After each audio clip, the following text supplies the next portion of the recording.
Hello, Miami. This is 05 Sports Now, your home podcast and channel for all things Miami sports related. I am Will, and welcome to today's episode in which I will be discussing the Miami Hurricanes spring game, which occurred at Drive Pink Stadium this past Friday.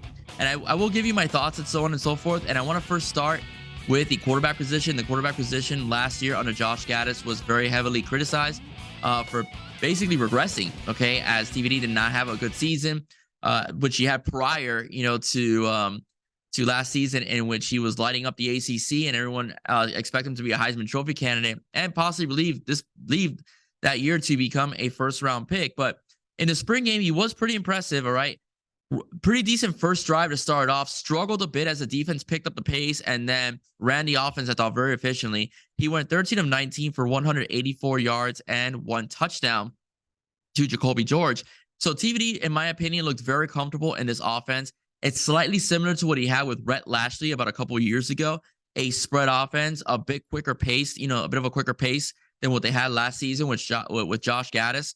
So he looked very good. I am very confident that TVD will be very successful this upcoming season. He had a beautiful pass. He also proved as well that he could also use his legs. One of the things about TVD was that many people thought that he was like a statue. Okay, he didn't have that much mobility. Well, he proved he could roll out and occasionally maybe avoid a blitz. And he had a nice throw on a rollout to Xavier Restrepo. Basically right in the edges. Where he hit his favorite wide receiver right in the chest. So very happy that TVD showed out that way. Good control of the offense, very comfortable in the offense, methodical, and also went deep as well a couple times. Probably would have had a couple more touchdowns as well. So good job for Tyler Van Dyke. Emory Williams looks very impressive as well. Emory Williams, to me, showed that for being a kid that should still be in high school and probably should be attending prom in a couple weeks, he had a solid command of the offense, seems to enjoy it. Heavy, big-time arm. That pass to Ray Joseph was absolutely sick. It was nice. And it's also proved that he could tell when a coverage is busted, because that's pretty much what happened on that play. The coverage was busted, so he's able to deliver the ball in a great fashion. And Ray Joseph was able to show how fast he is. So that was awesome on the part of the Miami Hurricanes. So he ran his offense again like it was a 2-minute drill. He gathered his guys up, huddled them up, and the play went going. So it's going to be a good future for Miami Hurricanes quarterbacks. Scurry Brown, though, had a difficult, I would say, spring game. Got sacked a couple times. He short hopped, a couple of his wide receivers, but that's okay. That's not a knock on Jacurri. He's made great strides in practice. It's one game. It's an exhibition. I do think that Jacurri will be okay. He's very athletic. He's very mature. He's grasped the offense from what I've heard that's been going on in practice. From what I've seen in some of the videos as well, in terms of his delivery, he's pretty much taken leaps and bounds, in terms of his accuracy. He came from a school, where they pretty much ran, I believe it was like an options type of offense. To go from that to a spread offense is a bit of a change. Okay, timing is different. You're throwing more. You're watching more for defenses on a different level than you are when you're just being a pitch man or deciding to keep it yourself. So I think Jacurri will be okay, but I just want to say that as amongst the three, he had the most struggles. Okay. Moving on to the running back position, although the running backs, I think statistically did not put up really strong numbers. I do think also it's because in the second half, it was much lighter contact. In the first half, they were tackling. In the second half, it was pretty much, at the referee's discretion when they will stop plays. So Henry Parrish, to me, looked pretty good. He looked bigger as well, looked pretty good. We forgot how good Don Chaney Jr. is when he's healthy. Don Chaney, to me, was extremely impressive. He's a guy that could, catch the ball. He's a guy that could run between the tackles. He's a guy that could bounce it out. Not the fastest, but the most complete back that was out there that night. Keep in mind, the Miami Hurricanes did not have Chris Johnson nor Mark Fletcher because they're still in high school. They will be coming in during the summer. They had a walk-on, as the third running back for the spring game. But I thought Don Chaney was really good. All right, I'll be very frank with you. I liked what I saw from Don Chaney. It was a good reminder of who Don Chaney really is. And going to the running backs as well, I also like the wide receivers. I mean, last season, issue with drops. I don't think that's going to be an issue this year. Colby Young, thought looked solid, right? A bit leaner. It looked strong. Looked really solid. Made some good catches in the game. Xavier Restrepo showed off his athletic talents as an athletic freak, right? As well, the freshman, I thought one of the Washington brothers was pretty successful as well. I thought Ray Joseph looked really good as well. The only thing I will say about the wide receivers, and this may be more of the defensive backs, more about the defensive backs than anything, is there was a bit of difficulty with separation. Okay, Daryl Porter Jr. was like a glove on Colby Young. But there were occasions where they did get open, and if they were covered, Tyler Van Dyke. I almost said DeMarcus Van Dyke. Tyler Van Dyke, was able to put the ball in the right location. So I think that's a bit of a positive. But I did see a couple of times, there was a bit of a separation issue between some of the receivers. Jacoby George did look good though. Okay, Jacoby George did get a touchdown in the game. There's been talks about him being really good in practice. He looked really solid in the spring game as well. He had that touchdown, that Tyler Van Dyke threw at him, inside the 5-yard line. So it was a good showing for, Jacoby George. So like I said, the receivers did look good. Separation was a bit, tough on occasion, but when they got open, they got open.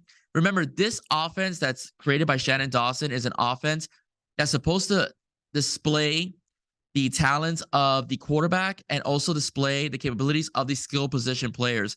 So even though there might be some times where the wide receivers are a bit covered, there will be opportunities for the others to find, gaps and holes and be able to get some yards. And they did get yards, whether it's in short distance, long distance, intermediate. They did go vertical, which was great. And the wide receivers liked that, and they got a chance to experience that.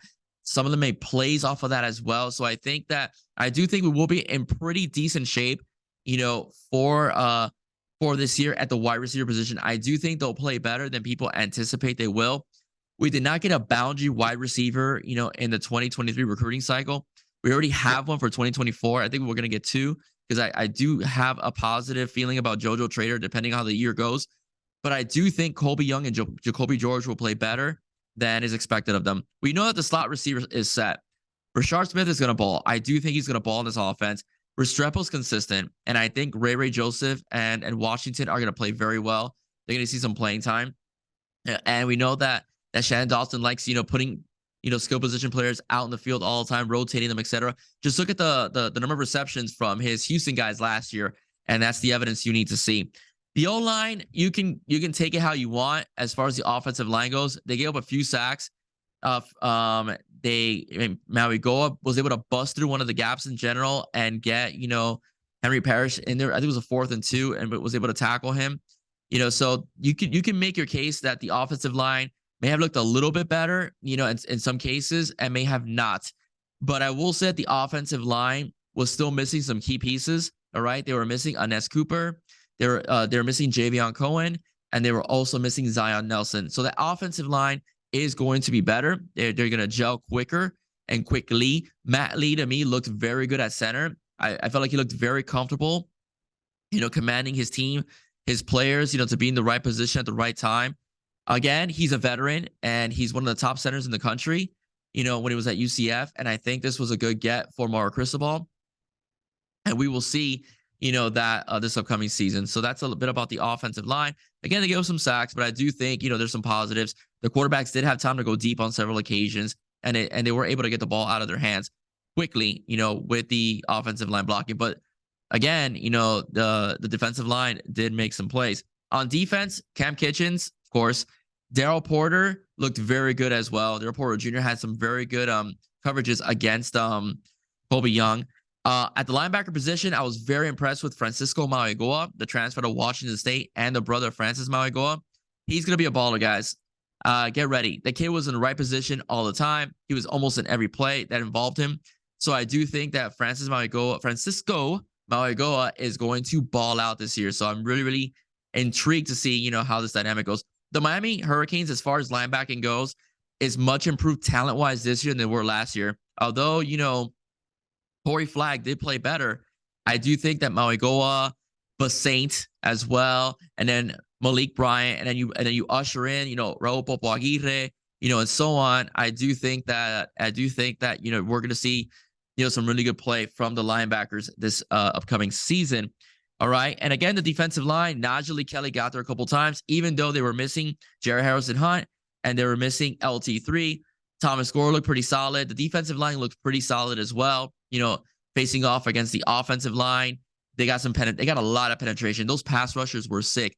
Najee Kelly got in there a couple times, but I will say this: the guy in the thumbnail, Ruben Bain, freak. I told you guys from the very beginning last year, that kid is a must get for the Canes because he is a player that is going to change your team on defense.